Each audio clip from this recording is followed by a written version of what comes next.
Good morning, everybody. My name is Fiona May, and my day job is to be the CEO of ADACAS, the ACT Disability Aged and Carer Advocacy Service. So we're an independent advocacy service that provides support to people with disability, frail older people, and their carers here in the ACT. And we've been around for over 27 years now. In addition to that, I have a son who has an NDIS plan, so I have personal experience of the NDIS as well as the experience that our advocates gather through the work that they do with the clients that they have. I want to talk to you about two different things today. The first of those things is supported decision making, and the second of those things is advocacy and the advocacy around NDIS issues. So I'm going to try and keep my eye on the clock and cover both of those things in my half hour. So ADACAS, which button is it? Okay, left mouse button. Left mouse button. Magic, okay. So we're an independent community-based organisation, and our aims are about asserting, promoting and protecting the rights and the responsibilities of people with disability, frail older people and their carers. So it's very much a rights-based organisation and very much about ensuring that the voice of the people that we serve is what guides the work that we do. So the first thing we're going to talk about is decision making. So we all make decisions using lots of different strategies to help us to make decisions. And people with disability can also make decisions with support. So most people make decisions and they use lots of different techniques to do it. Rarely do people make decisions, big decisions, entirely by themselves, without having drawn on some expertise from somewhere else or talked to a friend or explored options with somebody. We often talk to people that we trust, and this element of trust in decision-making is really important. So it's important that the advisor that you're speaking with is somebody that you think is giving you trustworthy advice that supports you to make your decision. So how do we determine whether we trust somebody is also an important factor in that. So supported decision-making essentially builds on something that all of us do in our everyday lives anyway. It builds for people with disability on ensuring that they can be involved in decisions about them by helping them to have the support they need to do that rather than somebody else making a decision on their behalf. So we think about, at ADACAS, we think about decision-making being a spectrum. Some people make decisions in the autonomous, the far end of that line, the end furthest away from me. Some people make decisions all by themselves all the time. And your example of you decide and then you tell people what you want is a perfect example of autonomous decision-making. Other people don't get to experience decision-making like that. Other people experience decision-making at this end of the side, where somebody else is always making all of the decisions for them.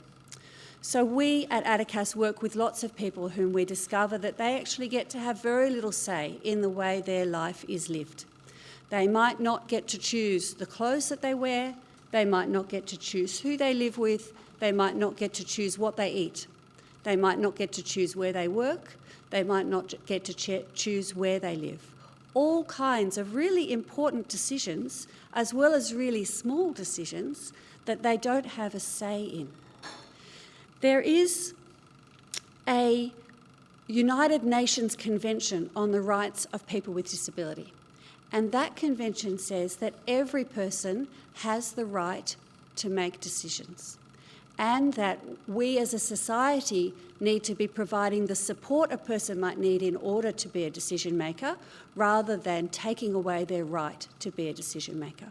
So that's the international convention which sets the policy place, if you like, that supported decision making fits within. Here in Australia, there's some work going on around how will Australia implement that international expectation that people with disability get to be decision makers. So if you're into that systemic stuff, this is the sort of thing that Siobhan's going to talk about a little bit later on. There's a whole lot of work going on about what do we have to change in the way our laws work, in the way our systems work, in order to ensure that people with disability are able to be decision makers in their own life. So that's happening. But in the meantime, even while that's going to take some time, we can still all, in our interactions with people with disability, help them to be more engaged in the decisions about their own lives. Because it is going to take some time, both for the legal systems to do what they need to do, but also for the whole society to change the way we think about people with disability as decision makers. So it's going to take some time. And what we are trying to do is to help more people to realise that in the middle between autonomous and substitute decision making is the space of supported decision making. And in that space, there's a role for everybody to be able to support a person to have more choice and more say and more power over the things that are happening to them in their life. And what the support they need looks like is going to change. It's going to be different for each decision, and it's going to be different for the circumstances of each individual person. Oh, we've got these all coming up one by one. There you go. Okay, so I'll just go back one and show you all the things that were on the ladder. So the sorts of things that might be relevant in supported decision making is ensuring that the things that people are talking about are personally relevant options. So if you're thinking about where a person's going to live and you know that there's a house available in Orange in New South Wales and they would be able to go live there, but the person actually really wants to live in the ACT, or the house in Orange is not a relevant option for that person. Yeah? The environment in which we make decisions can make a really big difference. Some of us make decisions better early in the day. Others of us make decisions better later in the day. Some of us make decisions better in a quiet space. Others of us like to have a whole bunch of people to brainstorm ideas around with. So the environment in which we make decisions makes a difference. How much information we have, how much research we've done, who we get that information from, that's really important. And allowing enough time for the decision, making sure that we don't rush it when we don't have enough information yet, can make a really big difference to a person with disability.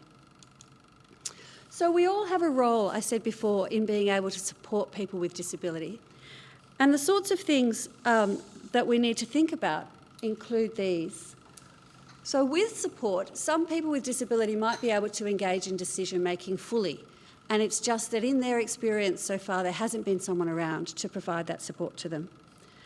Some people, however, might not be able to be fully engaged in decision making, but every person is able to express their will, their preferences, and have their rights acknowledged in the decision that's made about them.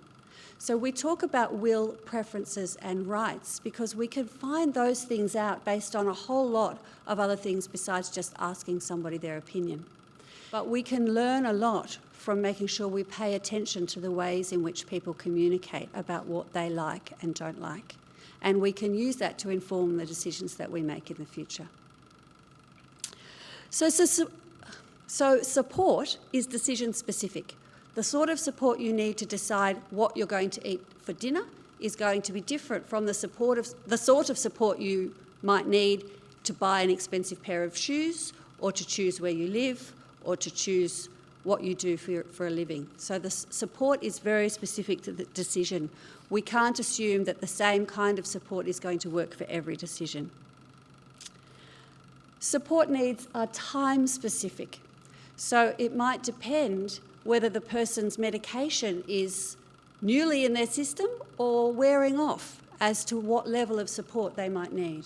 So we need to think about the differences in the support we offer depending on what time it is for the person.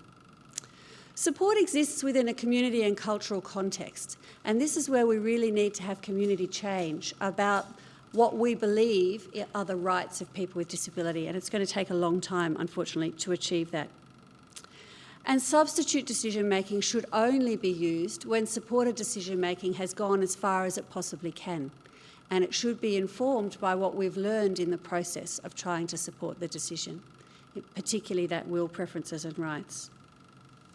But we have to provide a support in the right way to make sure that we are actually safeguarding that person's right, because we also see people who believe that they're supporting decisions, but in fact they're just trying to influence the person to decide the thing that that person thinks is best for them, as opposed to what they necessarily really want.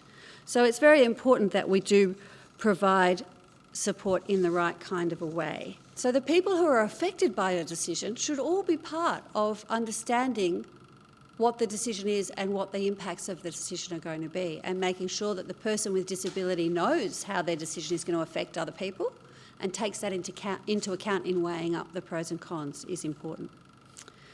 So we could all potentially be supporters for somebody else at some time in our lives. I've put on the back table a little handout that just has 5 principles about supported decision making. And I don't have time in a half-hour chat with you to go through those in detail, but feel free to grab that and take that away. But it's important for you to think about whether you or someone you know has made this kind of decision before, because that can inform how we might go about making a decision again. So that past decision making is really helpful for us to understand when we're trying to support somebody to make a new decision. What supports for a decision are actually in a person's life is also really important to understand. So sometimes it's really helpful just to map who are all the people in this person's life and in this decision, and what's the relationship with the person, and who might the person choose to be the right person to be a decision supporter for this decision, as opposed to the last decision. So we might need to check what supports the person needs. Some people, for instance, don't have very good literacy skills. They're not very good at reading. So if all of the options are written down options, they might need support just to have them read out to them so that they can hear it rather than try and read it. So the sort of support that you provide might not be what you're expecting to provide. You need to understand what support they need. You need to be very careful about your own role. So as a support worker who's paid to work in somebody's life, your role might be very different than if you were the brother of a person with disability or the mother of a person with disability. You need to be very clear about your role and make sure you understand how that might impact on what kind of support you provide. It's really helpful to spend some time exploring the decision with somebody, making sure that you've spent enough time exploring the decision that they've got a really good grasp of all of the options and a really good grasp of the risks and the consequences and the pros and cons of the things that they are deciding about. So allowing enough time is important. So if you're going to think about supported decision making more in the future, just know that there's not only one way to provide supported decision making, there's lots of different ways. That it's really important that the decision maker, the person with disability, is in control of the process of decision making as well as in control of the decision itself. So they get to have a say about what the support they might need looks like, and to be very clear about your own role in it. So ADACAS is currently doing some work in healthcare decisions, because that's one of the ILC projects that we're running at the moment. And I left on the back table 2 copies of a survey. The single sheet is a survey for people who live with disability themselves, if they would like to tell us about their experience of making a healthcare decision and what worked and didn't work. The copy with the staple in it is one for a carer, a family member of a person with disability who might have observed or been part of a decision-making process around a health decision for a person with disability to tell us about that experience. If you would like to fill those out and get those back to us, that would help us enormously to understand how people with disability are experiencing health services and healthcare decision-making. But also on those sheets are the contacts for getting in touch with the supported decision-making team at ADACAS. So if you've got some more questions or you'd like to learn a little bit more about supported decision-making, you can give them a call and they will be able to have a chat with you. So that's it for supported decision-making in 15 minutes. Before I move on, does anyone have any particular questions that are burning for you that you wanted to ask? No? Cool. Let's move on. So let's talk about individual advocacy. So we talk about individual advocates standing with a person with disability to make sure that their voice is heard in the matters that affect them. And standing with the person might look like standing behind. When an advocate stands behind somebody, they might give them a bit of coaching and talk through some things with the person before the person then goes and advocates for themselves. They might just be in the room and just be there to be present as a support without needing to say much. Sometimes an advocate stands alongside, side by side with the person with disability. And that might look like doing some of that standing behind work, but also speaking up when the person loses their way or feels like they can't talk for themselves anymore. But sometimes also individual advocacy can look like standing in front. And that means that we're actually speaking on behalf of the person, writing on behalf of the person, acting on behalf of the person to ensure that what it is that they want is heard in what's going on about them. And when we do that as individual advocates, we always do that in a way which is guided by the person with disability. So we don't decide what we're going to advocate on or not advocate on. We don't decide what position we're going to take in a conversation. We make sure that we understand what the person wants the individual advocate to do, and then we go ahead and do that. Our advocacy is provided free. It's funded by both ACT government and the federal government. It's free of conflict of interest also, which means we don't have any kind of vested interest in the decision or the action that's being taken. And because we're independent, it makes it possible for us to be completely partial on the side of what the person with disability or the frail older person actually wants. But it's always controlled by the client. Right now, ADACAS is advocating for about 500 people a year, with only about 10 advocates in the team. So we unfortunately have to be selective about how many people we can help at any one time. We have a bit of a process that guides how we do that, and it helps us to make sure that we take the cases where there is most need for advocacy because of the precariousness of the circumstances the person is in, or because they have absolutely no way of advocating for themselves or no one else to advocate for them. Unfortunately, that means if you ring us, we might say to you, here's some thoughts, here's some things you can think about, here's some other places that you can go, here's a way you might be able to approach that, but we might not necessarily be able to actually advocate for you simply because of the demand for advocacy that we experience. Yeah? Do you ever take on particular areas where there's bad service? Like, I'm actually thinking of myalgic encephalomyelitis, chronic fatigue syndrome, where there's a huge difficulty getting towards getting therapy for the NDIS. Yes. Yeah, so we certainly have individual cases. And interested in it as a systemic issue? Yeah. Okay, so the way that ADACAS approaches the systemic work is we participate in systemic work that is informed by the experience of our individual cases. So if we have individual cases of people with chronic fatigue, then we will certainly raise that in a systemic context when we have the chance. But if we don't know anything about an issue because we don't have any clients with that issue, we tend to stay right out of it. that sounds fair enough. Yeah, so our approach to...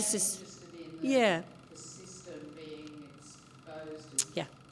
neglecting various areas. Various- That was an example. Yeah, you're absolutely right, and we certainly do that. We participate both at the ACT level and the federal level in systemic stuff, as Siobhan will talk more about a bit later on from the work that they do. So I brought along a little brochure about ADACAS and our advocacy service. It's got our contact information on the back. Please feel free to take one of those away. Let's talk about navigating the NDIS, because navigating the NDIS has become a full-time job in itself for a lot of people. So we need to be aware of the impact that that's having on people, in addition to the disability that they're experiencing, unfortunately. So, unfortunately, as I've just said, we don't have enough advocates to be able to advocate on behalf of every person who's trying to navigate the NDIS and is finding that to be difficult. But if you ring us, we will spend some time having a chat with you about what's going on for you, what we've learned about that through the other work we've done in the system, what strategies we think you might be able to try, and give you just some information and over-the-phone support. So please be aware that we will do that even if we can't take on your case and actually advocate on your behalf. People are still trying to make access requests to the NDIS. Is there anyone who's still in that space in the room? Yes? Okay. So the process with access requests is indeed quite complicated, and it does take a long time. The evidence that you have is really important. How the language that the doctor uses in describing the condition and describing the functional impairment, all of that is really important to get right. So if you are still in that space, please do make sure that you have a chat to us or have a chat to other people about what has worked, and ensure you've gathered some really good evidence that's written in a way that the NDIS is going to accept, because that will help your chances of getting in. What about mental health? Yeah, mental health is a really big area. And are they just, would you advise now, I'm so out of that, going just into the NDIA to get the actual access request? Yeah, so you've got a few options. You can ring up and ask them to send them to you. Sometimes that takes a while. You can email them and ask them to send them to you. Sometimes that takes a while. You can go into the office on Northbourne Avenue at Braddon there and ask for a copy. Hopefully they'll provide you with one. Yeah, I just wanted to know, are they doing? Well, sometimes. So the reason I say sometimes is that the NDIS changes its processes constantly. So what they were doing last month isn't necessarily what they're doing this month, because they're still trying to work out what's the best way of going about this thing, so they're changing things all of the time. However, in the same way that Claire was talking about you have rights in the context of the NDIS. So if you go into Braddon and say, I would like this, I would like that, whatever it might be, an access form or help with understanding my plan or whatever it might be, insist upon it. If they try to brush you off, insist upon it. Say, look, I'm happy to sit and wait until you've got someone who can talk to me. Take your phone charger if you need to. Spend some time sitting and waiting. Take a book. But you can actually insist on your right to get support from them for what you need. Yeah. Do it politely. Do it in a friendly way. We don't have to make a scene, but we can still stand firm about the things that we know we're entitled to. Yeah?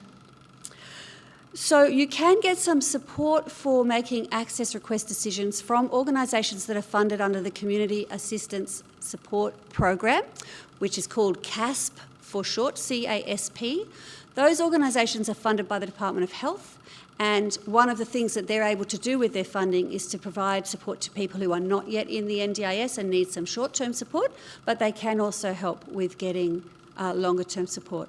There is a website with a list of all of the CASP-funded providers. I'm afraid I didn't bring that stuff with me today. There's about 25 of them, but they include people like the regional community services, so Belconnen Community Services and Northside and Woden, and so those big organisations are all in there, as well as a range of others. So if you do need some support, you might find you can access it through one of those funded programs.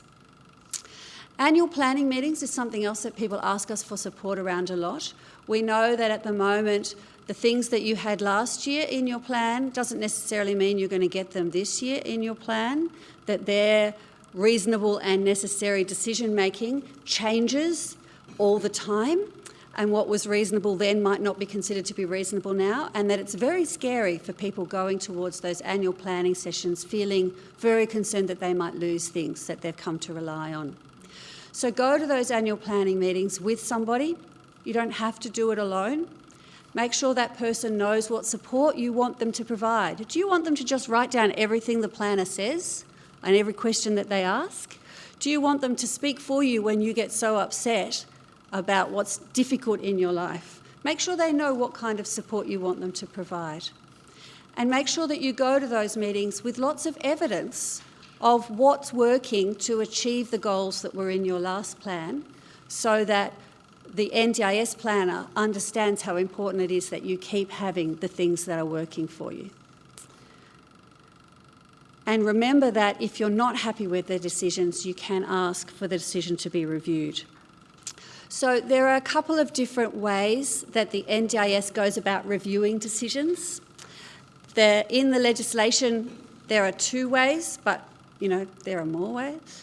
The two ways are there's a change of circumstance review and an internal review. If you ask for a review of a decision that the NDIS has made, be really clear which kind of review you're asking for. Be very clear. The reason I say that is if you've asked for something to be reviewed and they've decided to deny that that they're going to change anything, and they've done that as a change of circumstances review, you still need to have an internal review before you can go to the appeal stage. So if you're asking for something to be reviewed, say, I want an internal review of this decision, write that in what you're asking for, rather than just using the word review, because that way they have to do it under the right part of their legislation, if that makes sense. But if something changes for you in the course of the year that your plan is on and you do need a change of circumstances review, you can ask for one of those as well. Be aware that right now the NDIS is taking a really long time to actually getting around to looking at those requests for review that come in. Being a bit of a squeaky wheel, getting on the phone every week and saying, I put my review in here, where's it up to, please? Making sure that they haven't lost the documentation in the meantime, that might be helpful. Continuing to check with them, unfortunately, takes work and effort on your behalf, but it can help to make sure that that process happens in a slightly more timely or efficient way. We are helping some people with internal reviews, but again, we can't help everybody. Hundreds and hundreds of people are asking for internal reviews in Canberra because they're not happy. Be aware also that there are time frames attached to internal reviews. So you can ask for a change of circumstance review at any time because something significant is different in your life. I used to live with my mum and now I don't live with my mum. It's a really big circumstance change. I need a change of circumstance review. They're going to want evidence that the circumstance actually has changed. But an internal review must be done within 28 days of the decision that was made. No, hang on. Within 3 months of the decision that was made. After the internal review, you have 28 days to go to the appeal stage. So if you get your plan back and you're not happy with everything that's in it, the NDIS is actually looking more favourably at people who say, all right, I'm not happy with everything that's in it. I'm going to give this a go for 5 or 6 weeks, collect some evidence about why it's not working, and then put my internal review in with that evidence, rather than the people who say, I'm not happy and I'm asking for a review straight away. So it can be helpful to know you've got 3 months and to use that 3 months wisely. Yeah? Okay, so after you get an internal review back, you've got 28 days to decide if you're going to appeal that. And I'll talk about appeals in just a moment, but before I do, somebody has already mentioned using the feedback system that the NDIS has in place for complaints. So understanding the difference between unhappy with decision and unhappy with process helps here. So if you're not happy with the way that the NDIS treated you, you're not happy with the fact that you were on hold for an hour and then they hung up on you, you're not happy with the fact that the planner was really rude and dismissive, then you put in a complaint to the NDIS rather than asking for a review of decision. And I've put the address for feedback, the email address, feedback@ndis.gov.au up there. You can put in a complaint in writing, you can ring and make a complaint, it's up to you. Again, people are putting in complaints in their formal process and hearing nothing and wondering why they're hearing nothing. That might be because they're getting a lot of complaints. But follow up. I put in a complaint last month and I haven't heard anything from you. Here's the complaint that I put in last month. You can see the date and time that it was sent on this email that's underneath here. I want response. And then do it again the next month. And then do it, so you can follow up and try. It's hard work. That's why I started by saying the NDIS is like a full-time job sometimes, sadly. Not everybody, I need to say, not everybody is having this experience of the NDIS. There are lots of people who are getting what they need in plans and are getting on with living a good life. So please don't forget that those people are out there too. Yeah. So making complaints is an important thing to know, that you're able to do that about your experience of the NDIS as opposed to the decisions, because if you put in, I want an internal review, I'm not happy with all this behaviour, they won't do that as an internal review. It has to go to the right place. The other thing to be aware of is if you're not happy with the way the NDIS is behaving and they're ignoring your complaints, you can go to the Commonwealth Ombudsman. So the Commonwealth Ombudsman is an entity that's set up by the government, and their job is to actually look at the way the rest of government goes about delivering the services of government. So they're there to do that. They have a specific area that is looking at NDIS stuff. They're able to require the NDIS to answer them in a way that those of us outside the system are not so able to do that.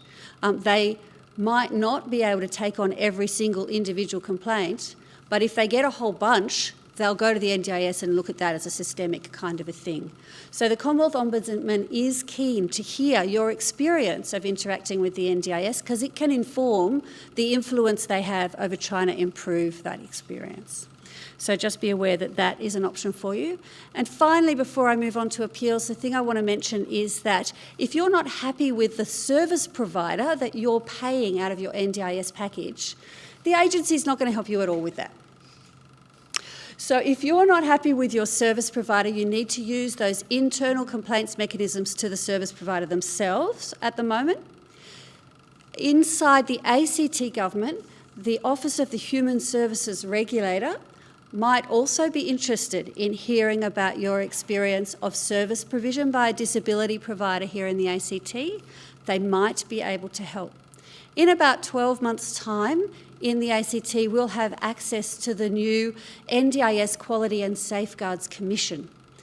That's just being set up at the moment. It starts from July in New South Wales and South Australia, but not in other parts of the country for another 12 months. Don't ask me why. I asked them that last week and then everything's set up, so it's Yeah, it has to do with the bilateral agreements. It has to do with politics. It's not a decision made based on logic. So know your rights, be prepared to be persistent, and gather and use evidence really well would be my kind of summary level tips around NDIS stuff. So let's talk about NDIS appeals just quickly. Once you've had an internal review, I'm sorry, I've gone over time. I was trying not to. Once you've had an internal review, if you're still not happy, you can ask for what they call an external review. The Administrative Appeals Tribunal is the independent tribunal which actually looks at all kinds of government decision making. So if you can't get the DSP because they've just Centrelink's, or you're not happy with a Centrelink decision, you'd end up at the AAT. The same with Comcare, the same with all kinds of different government systems. But they have a specific tribunal now around NDIS decisions. Right now at ADACAS, I think we've got more than 30 cases, people that we're working with who are going through the appeals process. It's become a really big part of our business. We are taking on, or trying to take on right now, every AAT case that comes to us. So we're not turning away AAT cases. It's one of the reasons why we have to triage some of the other stuff, because once you've got to this end, this is kind of your last chance to get a decision changed. We have timeframes around that. You have to lodge a decision, a request for AAT decision within 28 days of the original decision, so don't dilly-dally too much before you get in touch with us about that. We can then support you with the process of applying for legal aid support, funded legal aid support with the AAT matter, because this is a jurisdiction where the lawyers start to get involved. The NDIS will certainly have a lawyer there, and there is a process for getting legal aid for that. And it has a number of different steps: case conferences, conciliation and hearing. A lot of matters that go to the AAT are actually settled before they get to hearing, which means that the NDIA gives enough that the person is ready to settle and say, yep, okay, I'll accept that. That compromise is good enough for me. Those matters, there are hundreds of those now that have been settled in that way. They're not public though, so how much the NDIS gave and exactly what the problem was isn't public information. But matters that actually get to hearing are public, and the decisions are all published on the AAT website, and they make quite interesting reading if you're into this stuff. And they are useful in informing what might need to change around decision making in your circumstance based on the evidence of previous matters. And again, our advocates have done that work and they're able to help with those processes. So I think I'm going to leave that there. There is a green brochure about the NDIS Appeals Support Program, and it too has our contact information on the back. So that is it, folks. Thank you very much.